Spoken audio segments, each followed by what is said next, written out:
มีเนาะมันก็ตามวิธีไปเนาะตัวเจ้าเขาก็เอาธรรมะเป็นตีตั้งคนเราคนแก่กับฟังเอาธรรมะเป็นตีตั้งได้สาระ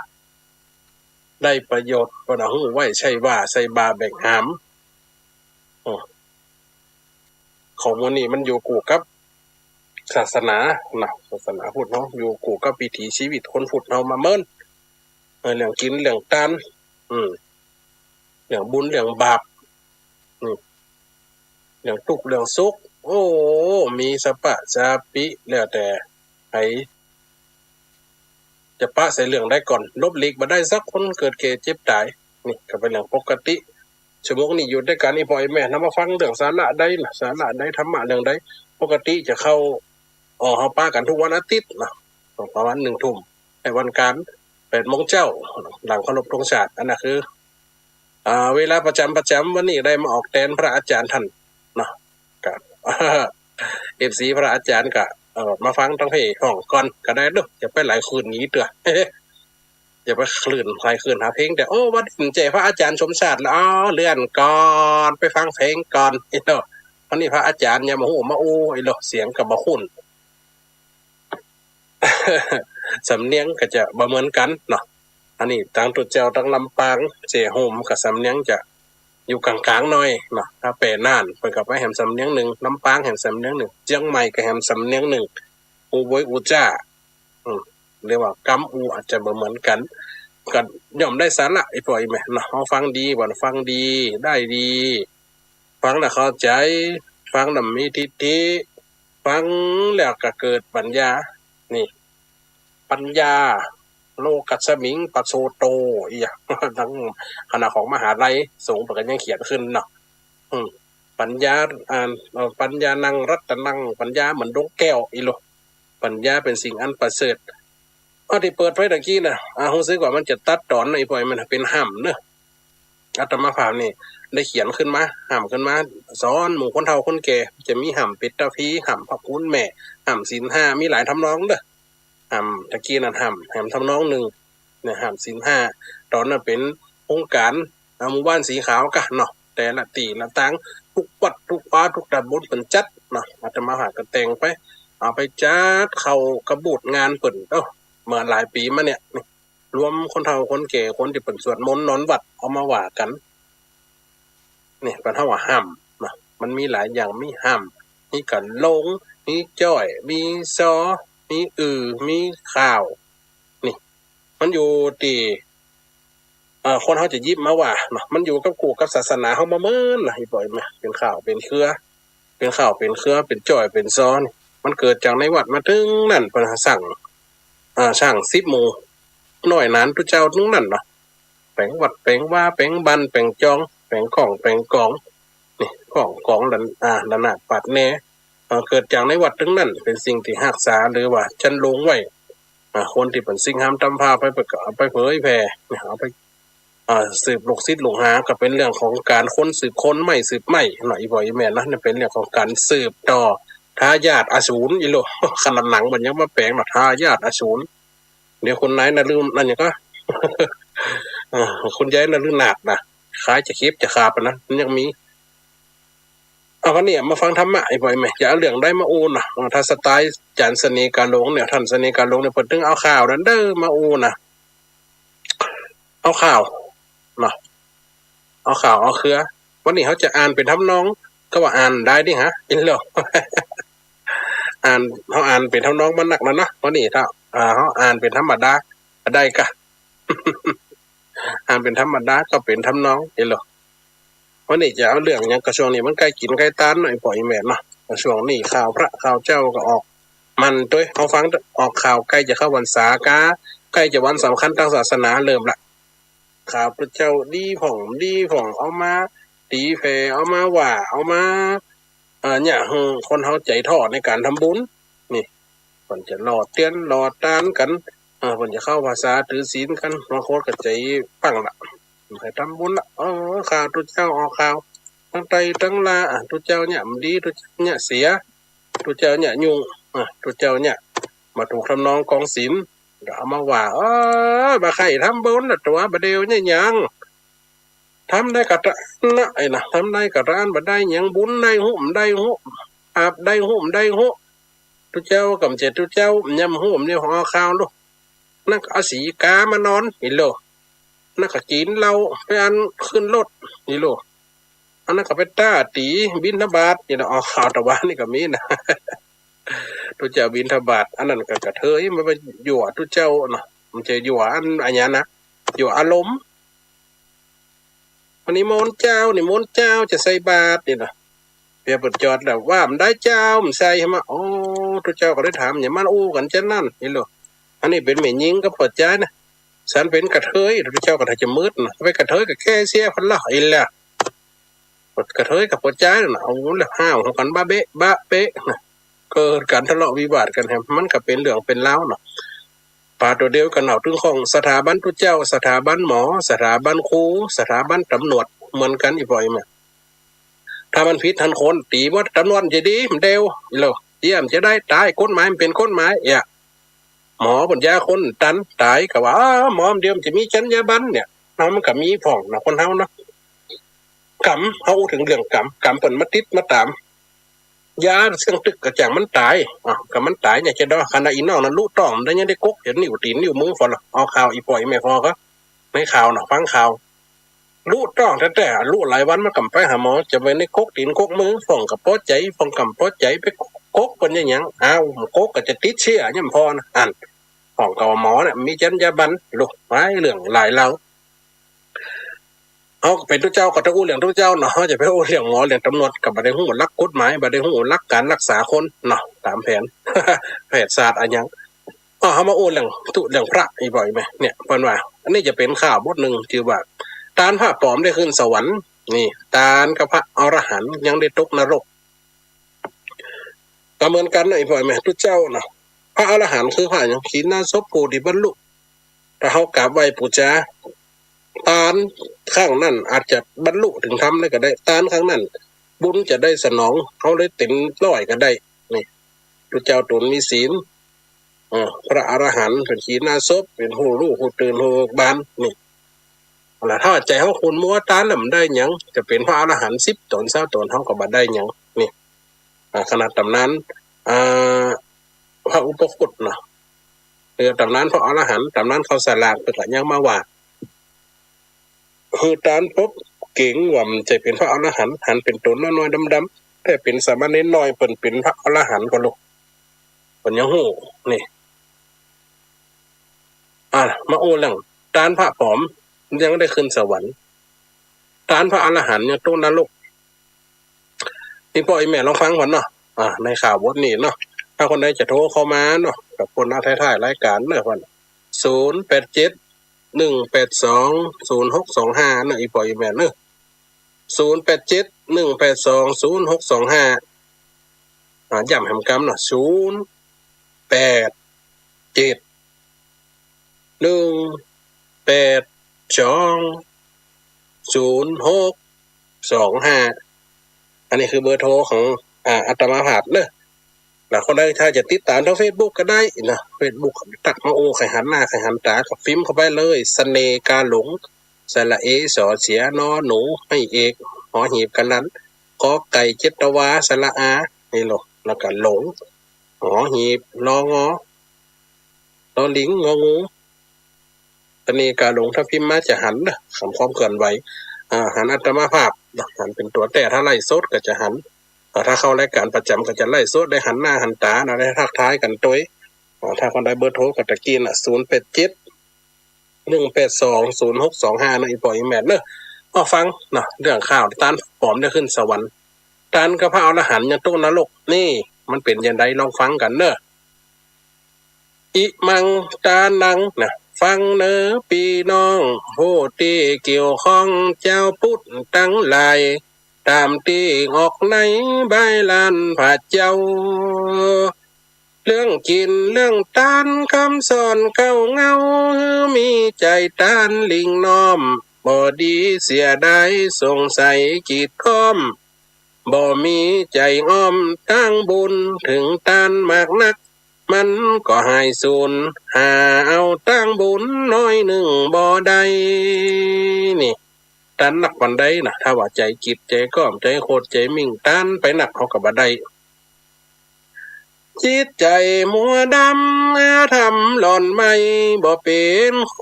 ก็เป็นของใดเท่านั้นใจบ่ประสงค์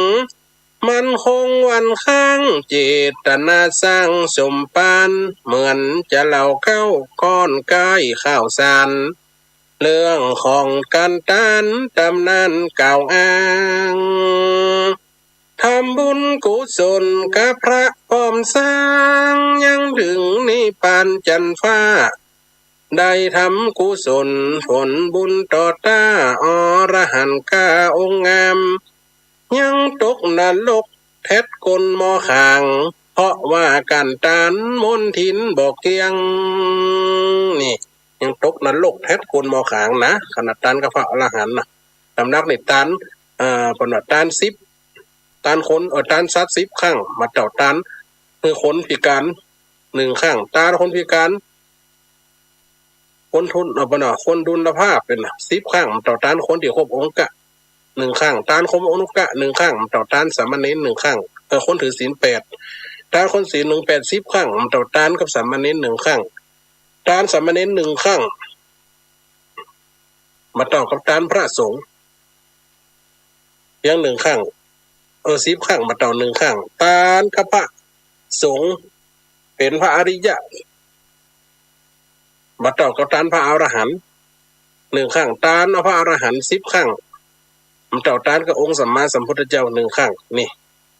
เอาลองฟังกันไปนะว่าการตานมนทินบอกเกลียงไฟเอาแสนปียังใส่บ่เสียงเจิญฟังสามเนียงเหล่าเก้ายังมีผัวเมียหากินคำเจ้าขอเป็นคนขอเข้าเตียวตังส่องเขือเมียผัวตุกมหาปางเอวซอขอตานไปตามแคว้นบ้านซ้ำว่าตัวเมียป้ามันว่าอันลูกอยู่ในคันแห่งต้องปากันเดินขอนั่งรอแตบสองไว้ขอกินยังของตาลมีวันหนึ่งนั้น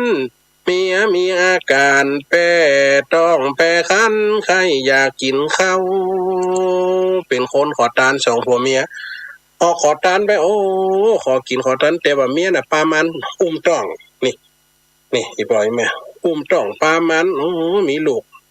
อยู่ในต้องในใส่อาการไม่ยิ่งมันมีอาการแปลกประหลาดเนาะใครอยากกินได้ต้องได้กินนี่ต้องใครอยากกินดินคนได้มันลูกใครอยากกินดินสาบดินหอบคนนั้นเป็นจันทร์ผมมาเกิดคนได้อยากกินผลไม้หนักไม้เนี่ยเป็นเทวดาคนได้เกิดมาอยากกินชากินเลือดกินจีนคนนั้นแสดงว่าลูกมันลูกอยากมาเกิดลึกสอนอยากนี่เป็นว่าเจียว่าอันน่ะแต้มหัวให้เลยของอื่นตั้งหลายตัวนายน้องเนาบอกส่งเอาอยากมักเป็นเป็นหาวใจเปล่ายิ่งนักใครอยากของอันนาหอมกลิ่นส่วนลดโฆษณากาของเจ้าพญาเจ้าเมืองตีหันลูกอยากกินเอาอื่นอยากกินอาหารที่เจ้ากษัตริย์เป็นกินมันเตียวอยากแวดบันแวดเมืองกายไปเตียวมาขอทานนางตัดสนมหมูในนางห้องเครื่องห้องหัวทำอาหารคือพระราชาดอกหอมตลบอบอวนนางนั่นสาบขยากกะนั่นนางในใจสาวเขาแต่งแป้งปั้นขัวเจ้าจืนมันในต้อมหอมสาบเติงดังแคว้นเมืองเขตจอมน้องมีใจต้อมเหลือแห้งอูจ่าลบเล่านางอยากกินแกงอูกับหัวแป้งพี่เฮยพี่เจ้าน้องอยากเหลือเกินอาหารข้าวเข้าของเต้าพญาปีไทยถ้าบ่ได้กินนางยิ่งอยากไล่คงตายขาดใจลมปานขอเตอะพี่เจ้าอินดูสงสารนางทรมานใจจะขาดดินโอ้ยพี่เฮ้ยน้องอย่ามาอยากขนาดนักอย่ามาหอมกับอกกับใจทำได้กินน้องถึงจะตายนี่หัวก็เป็นกำเกิดกับเขาเป็นคนขอทานขนาดเปิ่นเป็นทหารราชวังเปิ่นยังมี อำนาจเริ่มมีสิ่งจะได้กินได้จิ้มแม้แต่ขี้สากแกงเหลือเนี่ยมาได้นี่เขาหายเป็นคนตุกคนอยากไก่ยังว่าคำเหี่ยวน้องจะไปหาที่ไหนนี่หัวนะครับเป็นคำกึศจักใจขาดดินส่วนผัวหญิงนางสุดปัญญาสินจะหาจิ้มน้องไทยเฮาคนขอตานทุกผ่านอยากไล่จักเข้าสู่ใกล้เจ้าเมืองอาหารเลิศลดของยากขี้เครื่องมีแต่เจ้าเมืองได้กินเต่าอันเมียก็วอนขอผัวเป้งพอปันว่าสุดใจมันเก่าร้องถ้าว่ายิ่งไหนเจ้านายนัดตัวเจ้านัดน้องบ่ได้กินต้องตามกรรมคงขาดดินเสียงสิ้นสงสารเป็นผีตายมันต้องกลมกาใสผัวสังเวชเมียห้องให้ก็จัดแจงไปแต่งคิดปลอมเป็นพระสงฆ์จีดงพระชิตเสาะบาทกุมเข้าเอามาหาผ้าเหลืองตุ้มห่มเป็นหลังกาสบงสังขาเอามาปาดยองผัวกับหูเนี่ยจะได้พิจารณาแล้วถ้ามาได้ช่วยเมียครั้งนี้เมียก็คงตายเป็นตายว่าถ้ามันตายมันได้กินข้าวเฮาก็ตายหมอกคนมาคุกคอหูเนี่ยจะได้ก็เลยเป็นหลักเอาผ้าเหลืองมาตุ่มมาปาดจะเดินบิณฑบาตดูเนี่ยผมกึศของเขานะเดินย่างจงกรมพระนมลำท้องย่างว่าพุทโธนึกไว้แต่งไปยืนกาหน้าเมืองนอท่านไทยศีลาอาจได้ดูงามเหมือนสงอย่างนึกบ่เฮือพิษพันสินจะบันยืนนิ่มเตียงตองพอตัวปลอมเป็นระวังพิษท้องกลัวอาจสยาเต็งอับการคนตั้งหลายนางนายเปิ้นยับคงตายในอันมนทินโอดก้อยยังย่ายเหมือนผู้ทรงศีลบ่ไหวบ่ติ้งเดินนิ่มจุ่มหน้าได้ฟ้าเหลียงมาตุ่มย่างก่อยย่างเดินก่อยเดินกลัวเปิ้นจับได้เป็นผ้าปลอมนำเน็บนับเน็บถึงบ่พอเหลียวบอกเหลียวแบบอุ้มหน้าพอกันในบาทย่างยั่วลิยาดเดินไปนี่เก่งตัวขนาดนักนี่เหมือนกับพระแต่นะนี่เต็งอับกันคนตั้งหลายนางนายเปิ้นยับโหงตายในอันมนทินโอดก้อยย่างย่ายเหมือนผู้ทรงศีลบ่ไหวบ่ติ้งดื้อดึงนิ่มจุ่มหน้าส่วนเจ้าเมืองนั่งเจียมล้อท่าคนแต่งดาสำหรับสัตว์อาหารพระสงฆ์ยืนอับอุ้มบาทล้ออยู่ประตูวังสั่งให้คนใจอำมาตย์ทหารไปนิมนต์ตานพิคุตันเจ้าพญากำลังจะกินข้าวเหลียวไปเหลียวมาหันพิคุเจ้ามาบิณฑบาตโลเสนามาทหารขอไปนิมนต์ท่านเจ้าเปิ้นมาครับเนาะข้าจักใส่บาตรนี่อาหารจะกินจะแบ่งเกิงละเพราะพญาเนี่ยเปิ้นเลื่อมใสในความเป็นศาสนาแต่เป็นคนได้นุ่งผ้ายืนเฝ้าปลอมเป็นเจียงจีตุพระโดนเต้าพญาหันหลักคณะนึกเป็นทรงเจ้าองค์ดีสังฆาริยะอรหันตีนิมนต์วันตีก้มลงกราบไว้โยกอาหารใส่กราบคนที่ปลอมเป็นพระยกเอาอาหารของตานรับไว้ใส่บาตรย่อกินหลิงน้อมตุกขตะได้ของแล้วพร้อมก้อยเดินต้องเต้าย่างเตียวมีความอ่อนน้อมปิยาสะเหลวยามตีนเดินเตียวระวังกูทอยพญาสุขใจได้จะอิงอ้อยใจเสนาในกอมใจเดินถ่อมตัวตามพระองค์ตีไว้ฮือไปหลอดได้ไปปัน ว่าท่านอยู่วัดแห่งที่ไหนกันพอศีลยันจากด้านไปหน้าเสนามาตนายทหารโดยพอพระสงฆ์องค์นี้กำเพิ่นอย่ามามีสง่าราศีขนาดโอ้ข้าหารละจุ่มใจได้ตานละใจดีจงตัวไปนะว่าตุเจ้าตนนี้พระองค์ทรงตรงเนี่ยเป็นอยู่วัดใดเมืองใดแล้วมาบอกข้าวันผูกข้าจะไปตาไหนมะเนี่ยผูกข้าจะไปทำบุญไหนมะอู้ศีลเปิ่นงามพอเด้อเหมือนกับพระอยู่กำนี่ส่วนเสนาหารรับคำตอดตา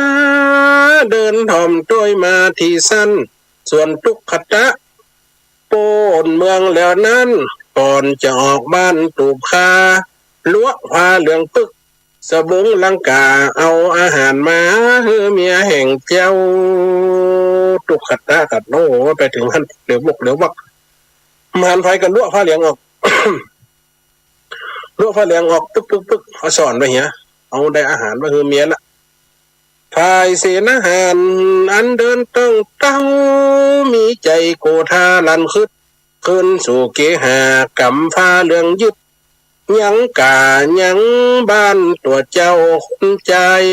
จักดาบที่หน้าวาดโตดถึงตายมึงไอจังไรปลอมเป็นตัวเจ้าเฮ้ยย่าไอขอทานตุขตะมึงเนี่ยได้จะได้มันหลอกเจ้าพญาบักเดียวนี่มึงปลอมเป็นตัวเจ้าอะไปขอทานล่ะขอบิณฑบาตกับพระราชาก่อนนะมึงนี่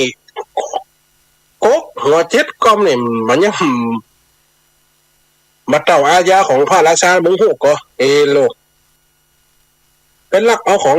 เปิ่นมากินไปเพราะเอาปลอมเป็นตุ้เจ้ามึงนี่มาใจคนดีละดอกลักออกหากินกุมบาทลับเข้าพอหัวกับเงามึงนี้จะขาดเสียกันอาธรรมกรรมกี้มึงต้องใจนี่ตัวมึง โทษใหญ่หลวงนักคงคิดบ่ถึงจักฆ่าสองมึงตัดคอสาบันประหารตัดคอต่อหน้าเจ้าบ้านฮือประชาทันมวยมิดใจตุกขตะก็หกวิ่งวิทกาบลงหน่อมไว้ย่อมือรำไรให้ห้องลำท้องขอพนมมือท่านอมาตย์เจ้า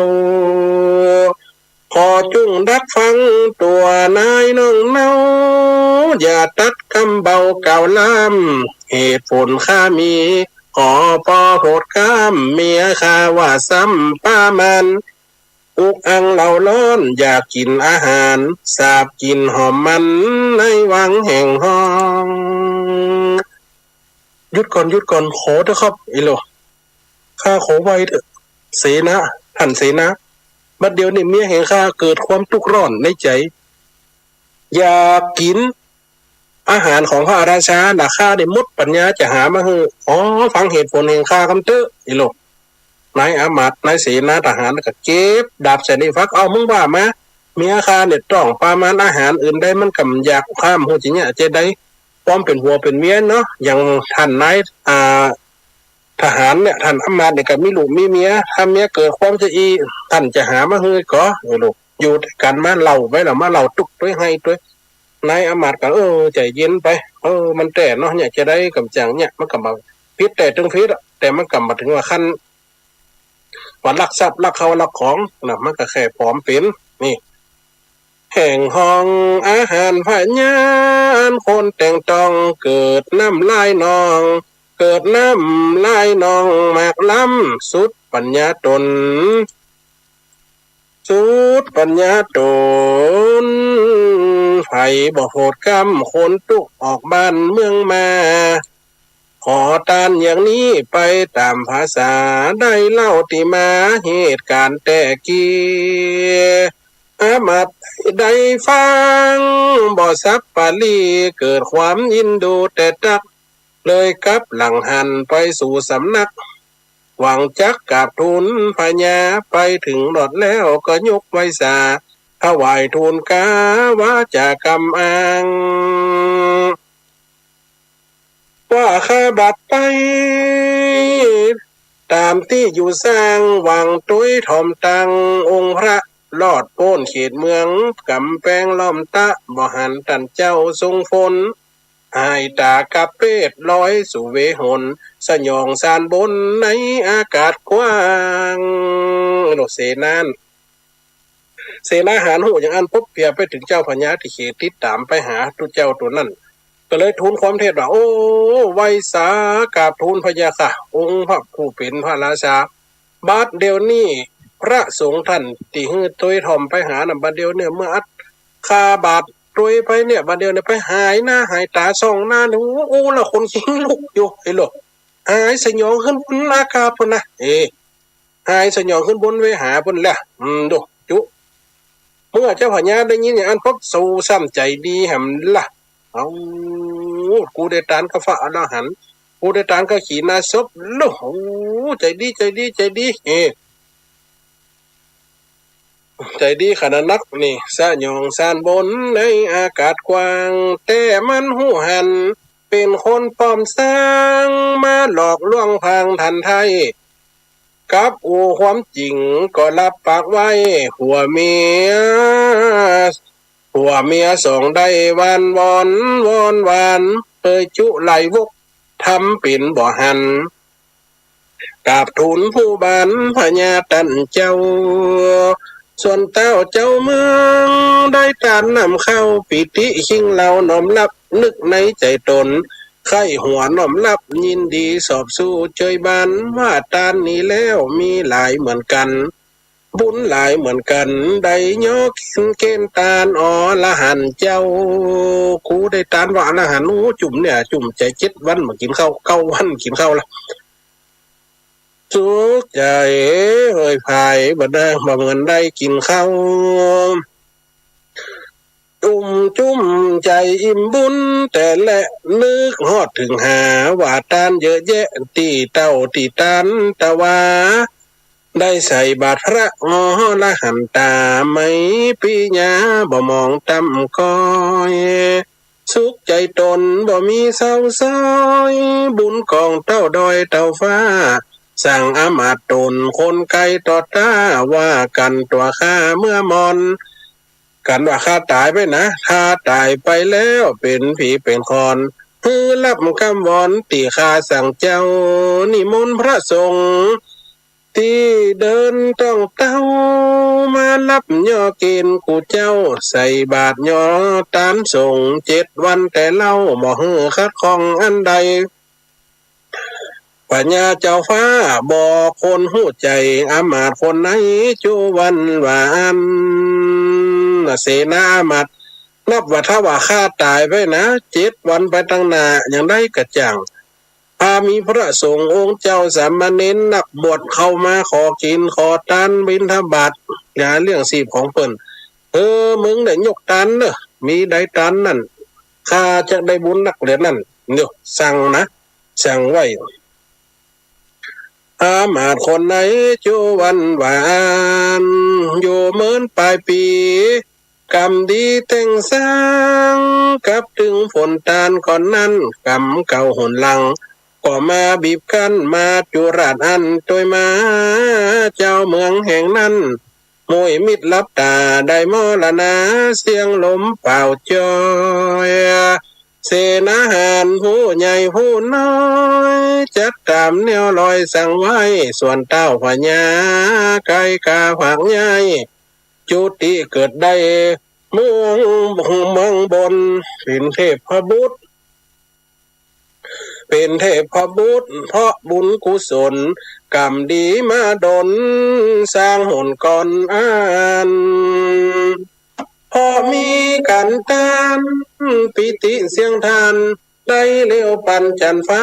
อยู่คงสวรรค์วิมานสง่าผลบุญแก่กายอดตาน7 วันค่อยครบอำมาตย์ทหาร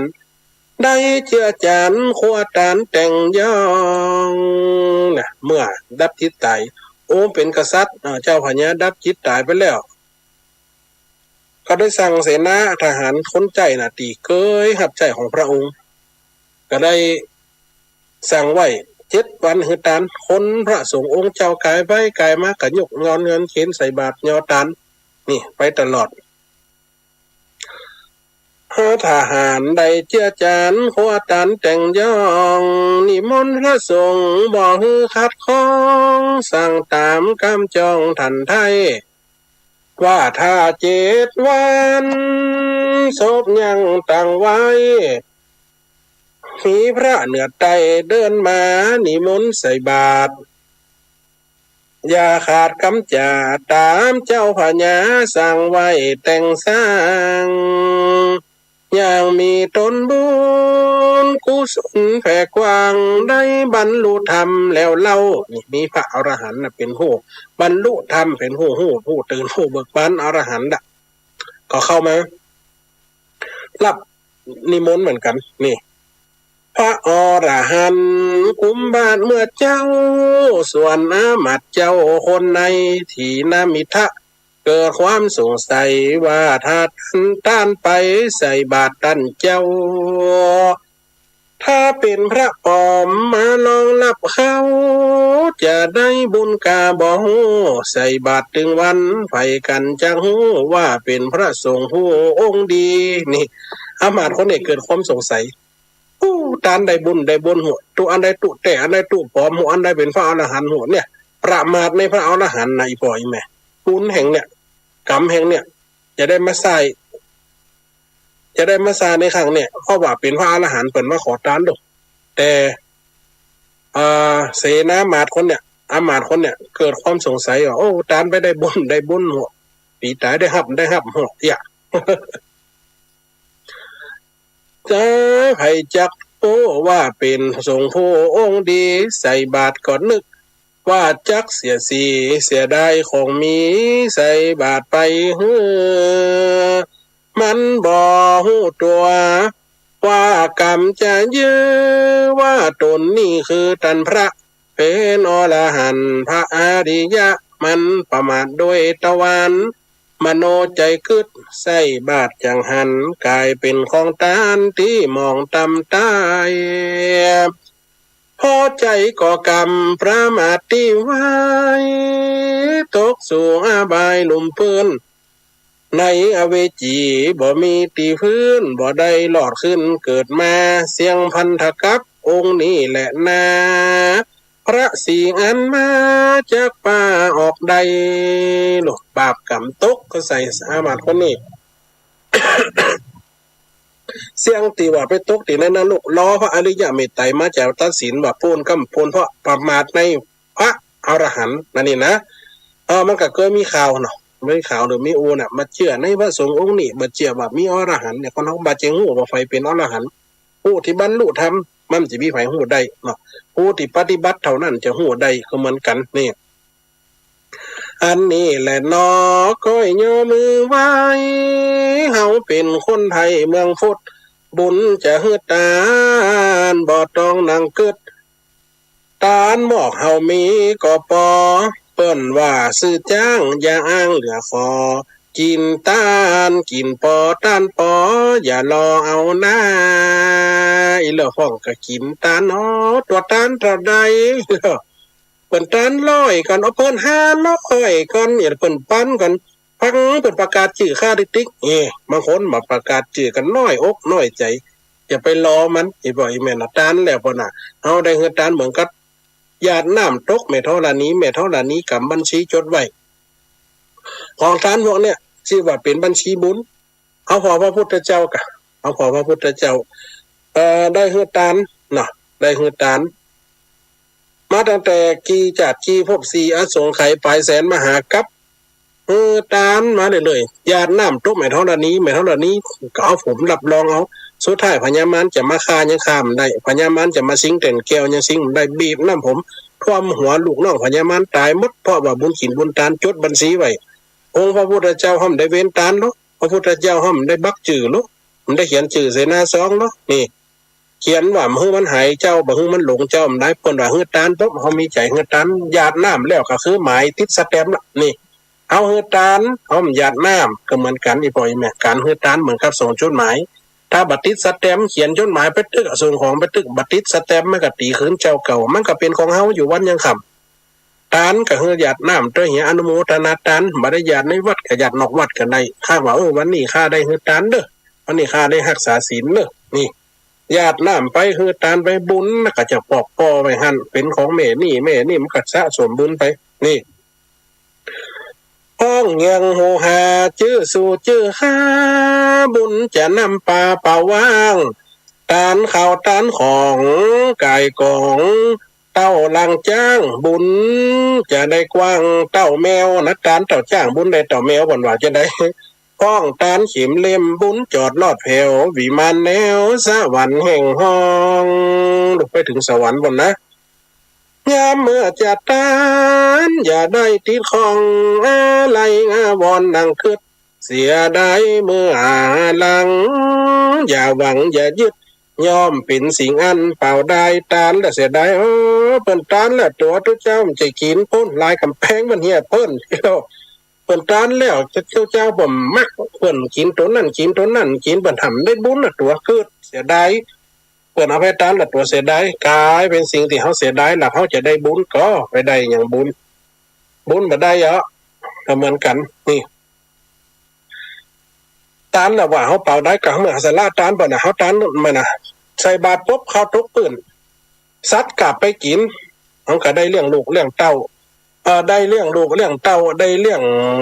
หูเลี้ยงโพงมันหมดหนูหูปีกกลับไปเฮาก็ยังได้อานิสงส์บุญก็ยังได้อานิสงส์ก็เกิดกับสัตว์นี่ก็เหมือนกันนี่ปล่อยแม่จะไปเสียดายมัน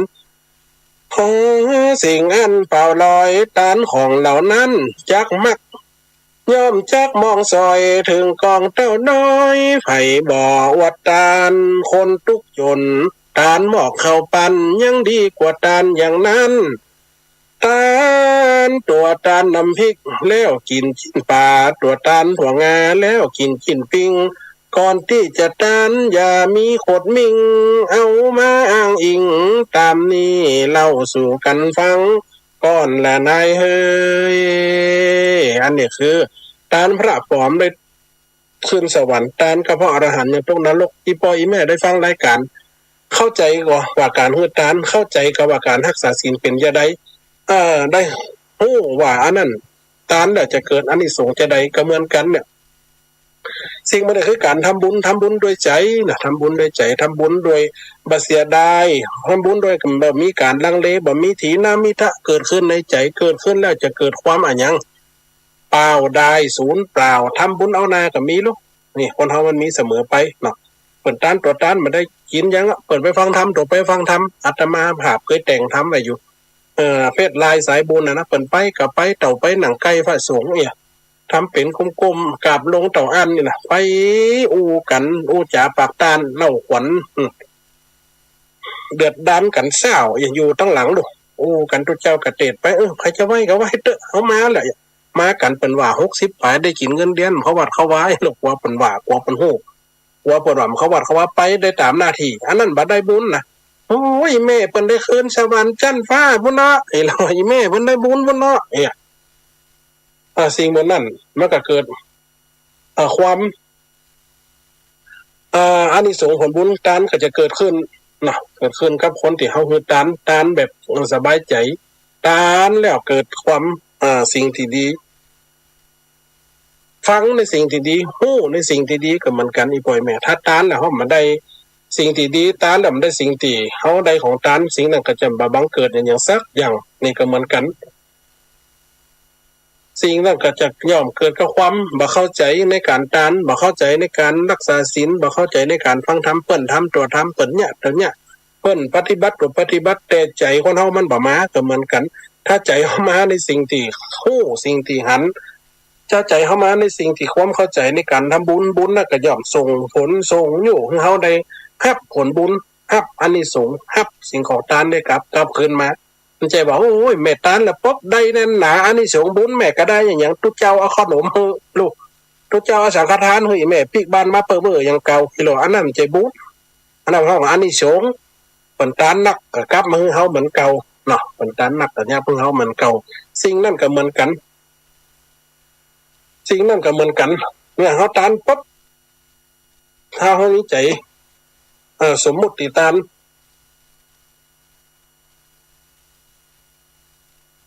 แล้วเกิดความสบายใจสิ่งนั้นก็ได้เนาะอีปล่อยแม่คงจะเข้าใจคนที่เขาวัดเขาว่านี่ก็มีปัญหาคนที่เขาวัดเขาว่านี่คงจะมีปัญหาเพราะเข้าใจอยู่ในนั้นในเรื่องกินเรื่องทานเรื่องกินเรื่องบุญเนาะต้องอันกับมาทาอยู่ทั้งนอกรอปะทุเจ้าปล่อยมันเหงาปล่อยมันกับผลจัดรายการวิทยุมันก็ต้องว่าจัดรายการเดียดอยู่หั่นปล่อยมันเดียด มันก็ย่ำบ่ฟังใต้ฟังเหนือเพิ่นว่าได้หัวอาตมาภาพมันจะยุ่งหน่อยปล่อยแม่นะถ้ากลางวันเนี่ยมันจะยุ่งกับคนที่เพิ่นมาหาเฮาก็ปิดประตูแหละเขียนป้ายแล้วเนี่ยบอกว่ากรุณาเงียบๆปิดประตูนะจัดรายการฟ้องก็โทรมาฟ้องกันนี่บุญวายยุ่ง พ้นกรรมการหน่อยปล่อยแม่นะถ่ายรายการนะถ้าคนใดจะโฟนอินหรือโทรเข้ามานะอันได้ยินนำเรื่องเสียงปากก็ดีหรือว่าได้ยินมันแล้วก็ดีลองฟังพอนะ ในการรับฟังข่าวหรือรับฟังธรรมะเนาะแบบสบายบ้านๆจะเนาะอาจจะเป็นข่าวเป็นธรรมก็มีเป็นจ้อยเป็นซอก็มีเป็นเครือก็มีสิ่งนั้นจะเกิดกับเฮาบุญจะเกิดกับเฮาเนาะเหลือเวลาแหม8 นาที 9 นาที8 นาที 9 นาทีนะคนใดจะโทรเข้ามาก็ดีอีปล่อยแม่ละคนฟังรายการถ้าจนตันก็0871820625ถ้าคืนลำปางเขาเคยฟังอยู่ตลอดฟังอยู่ประจำสิ่งนั้นอาจจะเข้าใจอยู่เดี๋ยวกับเวลาต่อไปกับว่าอาจารย์ดนุพลก็เข้ามาเหมือนกันนะสมมุติใต้จากนี่หน่อยปล่อยแม่คนฟังรายการเนาะเนี่ยคือธรรมะเอาฝากไว้เนี่ยฝากไว้กับคนเฒ่าคนแก่ปล่อยแม่ในอ้วนเรื่องการตานเนี่ยปัจจุบันหันออกข่าวปัจจุบันหันออกสื่อทั้งออนไลน์ก็ดี Facebook ก็ดีทั้งสติต่างๆบางคนก็ไปทำคอนเทนต์นี่เนาะคนเฒ่าอาจจะบ่เข้าใจคอนเทนต์บางทีเป็นเรื่องที่เขาแต่งขึ้นสร้างขึ้นนะเพื่อให้คนเข้าไปชมใน Facebook ในไลน์ใน TikTok มันได้ยอดเป็นร้อยเป็นขึ้นเป็นแสนเป็นล้านดอกเขาก็ได้สตังค์เอาไปสร้างบางคนก็ปลอมเป็นทุเจ้าบางคนก็ปลอมเป็นผู้ทรงศีลเนี่ยไปเนี่ยเพื่อจะให้เกิดประโยชน์กับตัวเก่าจะให้เกิดกับความเข้าใจมาไปหมดเน้อโทรมาก่อนขอรับสายก่อนเน้อฮัลโหลเจริญพรเด้อโยมแม่สีพันตัดแก้วป่าไม้แดงแม่ปงดอยสะเก็ดเจ้าแม่ปงดอยสะเก็ดที่แม่โทรมาเจือเคยโทรมาอยู่เนาะ โทรอยู่ช่วงนี้ถ้าอาจารย์ไปตั้งไหนแม่ก็มาได้ยินอยู่ครั้งหนึ่งแม่กำลังจะโทรเข้าหาโอ้ถ้าอาจารย์หมดเวลายังกำลังมาได้ยินเนี่ยปกติจัดวันอาทิตย์แม่ทุก7 โมงถึง8 โมงนะแม่เนอะอ๋อนี่เพราะว่าวันนี้เข้าแต่อาจารย์สมชาติปกติขึ้นสีขาวเพิ่นบ่ได้เกาะลิงบ่อยๆแม่ก็เลยบ่ค่อยได้ยินเจ้ามันเป็นขึ้นลำปางนะแม่นะสาธุนะโยมแม่เด้อมีสายเข้าแม่ว่าอยากฟังเด้อแม่อยากฟังแม่ติดตามแล้วมันบ่ช้าจะเจอกันโตเพิ่นม่วนกันเด้อคืนนี่อันเนี่ยก็แต่ว่านั่นเลี้ยงอันลูกป้อยแม่เฒ่าเด้อสาธุแม่ยังเป็นกำลังใจให้เสมอยังคิดถึงเสมอนะเจ้าสาธุโยมแม่เด้อเจ้าว่าเจ้าสาธุ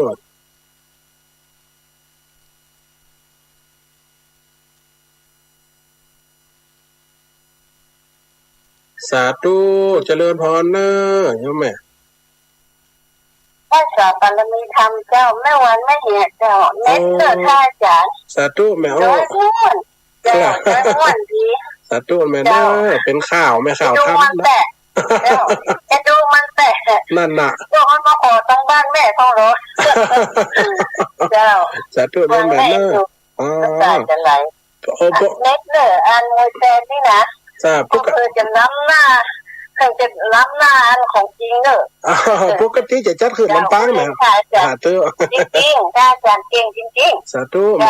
สาธุนะเจ้าสาธุปกติจัดขึ้นลำปางหน่อยปล่อยแม่เนาะจัดขึ้นลำปางทุกวันอาทิตย์7 โมงถึง8 โมงนะฮะว่าขึ้นสีขาวผมได้ก็ลิงไปตั้งคืนตั้งเพลจะอันนี้กันน้อยเนาะปู่กันน้อย ถ้าว่าเลี้ยงอันใดถูกใจสมัยวันนั้นเลี้ยงลูกไผ่แม่เฒ่าน่ะเต้อสายก็จะไม่วันนู้นเนี่ยเลี้ยงขุน3ล้อครับแม่เฒ่าคำลูกไผ่ที่ว่าอันจังลูกไผ่ประมาณน่ะนะไล่อันไปป้อนึงเข้าศูนย์เก็มศูนย์กลางป่าคือจิ้มเต้อม่วนฟ้องก็ให้โทรมาใครหัวกันก็เป็นธรรมะแบบคำข่าวได้แม่เขียนไว้อัตมาภาพแต่งไว้ประมาณ700-800กว่าเรื่องเนอะเขียนไว้นะเพราะว่าจะส่วนมากจะสอนเป็นคำข่าวจะเอี้ยอีพอยแม่มันก็เข้าใจด้วยถ้าเอาตั้งเตดมันก็มีหลายโตนจะมีตั้งธรรมก็มีหลายโตนเขาก็เปลี่ยนสไตล์เปลี่ยนกันเผยแพร่แบบเชิงลุกห้องนะเพื่อได้เข้าใจแบบพื้นบ้านตัวเองนี่นะมันก็เป็นเรื่องปกติคนฟังรายการก็หนักอยู่อีปอยแม่นะส่วนมากมันจะขึ้นลำปางอีปอยแม่นะขึ้นสีขาวจะเมินป้าเตือเนาะขึ้นสีขาวเมินจะป้าเตือเด็กกันเนอะเอาไฟมือโทรกันมาว่าได้จัดรายการอยู่เนอะเป็นร้อยสายโทรเข้ามานี่มีปัญหาอย่างจ๊ะแต่ตุเนอะดังบ้านดังจองกับโทรมาวุ่นๆยามโหดเนอะอีปอยแม่เนอะรายได้กันหัววันนี้มันอันกระลิ่งอันขึ้นสีขาวเนาะถ้าเป็นขึ้นลำปางก็จะเป็น106.50มันดังแบบไกลบ่อยแหม่มันก็ดังแค่ในจังหวัดเนาะน่าจะมีโดยตองซักเป็นจังเกาะไปเป็นบางข้างห้องนากาทั้งยังปะเป้าเรดิโอเนาะขึ้นใจซ่อนนี่ห้องคนจังเกาะลิ่งไปเนาะมันก็จะได้ปะได้ปกกันหน่อยปล่อยแม่นเนาะธรรมะได้สรุปได้ว่าในการฮือตานอีปล่อยแม่ตานไปเตอะตานหนักตานหน่อยเขาจะตานเขาบอกหัวตนได้ทรงศีล100ตนได้ทรงศีล50ตนได้ที่จะเป็นพระปอมพระแต่เมื่อเขาตานสาระตานคือสามเณรก็ได้บุญตานคือพระน้อยก็ได้บุญบางคนเขาวัดไปปุ๊บตุเจ้าไอ้หรอหลวงพ่อพระครูติวสังฆทานติว3หลักพอไปหลวงพ่อผมอยู่พระครูผมอยู่ติดธุระเหลือกับพระน้อยเหลือกับตุเจ้าตนร้องตุเจ้าตนที่เฮาฮักตุเจ้าตนที่เฮาเคารพอยู่ติวออกไปวัดเนี่ยเพิ่มอยู่แม่กำตานเตี้ยอย่า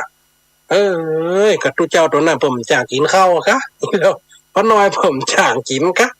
เนี่ยมันก็จะเปลี่ยนจะอันอีบ่อยแม่คนเฮาเนี่ยการตานสาราตานเมื่อเฮามีใจสาราตานยังได้ก็บ่ได้เนาะใส่บาตรใส่ปกเป็นกลางตากลางตางอย่างที่หันปัจจุบันสมัยนะพระธุดงค์ธุเดงหนักแต่หุปอมหุเรามีใจว่ากันหนึ่งก็เป็นก็เป็นคนละ2เปิดก็กินข้าวอยู่3เปิดก็กินน้ำอยู่สาระเพิ่นมาน้อยถ้าว่าเอาโยมขอปัจจัยได้ไหมหลวงพ่อมันได้ปัจจัยถ้าใครได้ปัจจัยต้องไปอยู่วัดเนี่ยเป็นตุเจ้าอยู่วัดเปิดถึงนิมนต์ไปหันไปนี้อันนั้นเจ้าถวายกาถ้าหลวงพ่อเดินทางอีกหลวงพ่อก็ต้องเดินแท้ๆมันได้ไม่อวงปัจจัยเจ้าถวายน้ำเมื่อเจ้าเนี่ยถวายอาหารเนอะขาเพนเนอะขาเจ้าเนอะอีได้อยู่ก็ถือว่าเขาสาระตานก็ถือว่าเป็นผู้มนุษย์เหมือนกันเขาคิดที่จะได้บุญกว่าอีบ่อยแม่น่ะเอาฝั่งกับฮือตานน่ะเราได้หุ่มได้มุกไปจุ่มมันไปจุ่มมันไปว่ามันถึงได้นี่อันนี้ส่งผลบุญมันต้องมีแต่น้องห้องมาถามนะพระอาจารย์เจ้าพระธุดงค์2ตน3ตนเที่ยวคืนเที่ยวล่องเด็กก็ขอเกิดรถตนนั้นไปทั้งพุ่นเด็กก็เกิดรถตนนั้นไปทั้งเพเปิดขึ้นรถปุ๊บก็ปิกมาอยู่ที่เก่ามาเอานั่นเจ้าก็เอาตังค์บรรลกรรมเนี่ยเหี่ยวสตังค์มันขอเหี่ยวปัจจัยโยมถ้าคือปัจจัยนะมันขอน้ำคือน้ำมันว่าท่านขอน้ำคือน้ำท่านขอข้าวคือข้าวอย่างเงี้ยปัจจัยเขาก็ไว้ถ้าว่าท่านจะคือเปิ่นนับเปิ่นถือแต่พระมันมี2อย่างในบ่อยแม่นะพระอารัญญวาสีคืออยู่ตามป่าเลยเดินอย่างเดียวแล้วก็ข้ามมาวาสีอยู่บ้านเป็นติดจ้างติดเปิ่งศรัทธาตานขันเข้ายกเข็นยอตานงานชบงานฉากงานเสกหุราจะตาขึ้นบ้านใหม่ได้เปิ่งได้ใจอันนี้ก็ย่อมได้มันก็มีเบี้ยเลี้ยงก็คือจะทุกปัจจัยนะคือว่าเบี้ยเลี้ยงตุเจ้าอยู่ได้เพราะอีไหมอีปอเนาะพอตุเจ้าไปไหนในกาได้ลิ้มจะบ่มเสียงน้ำมันเสียงกาคนครับลูกนี่ก็เหมือนกันเวลาก็สุดซอยแม่เลี้ยนาทีเดียวสรุปได้ว่าไปเตอะตานไปเตอะเนาะอีปออีแม่เนาะบุญจะได้เต่าเดียวกันก็หมดเวลาแล้วคนฟังรายการขอส่งสัญญาณอุจจาปักป้อนหัวนาฬิกาไหลมาดังลิงคอนสุดทางราจรนัดปุ๊บวันถ้ามีเวลาข่อยครบมันจบได้เวลาข้างนี้บ่ต้าวันนาก่อนนะถ้าว่าอาจารย์ช่วงสมชาติเปิ้นมาจะได้มาจะได้มาเจริญพรเด้อถ้าเป็นมวยแตนกันหน่อยอีแม่อีพ่อเด้อสาธุ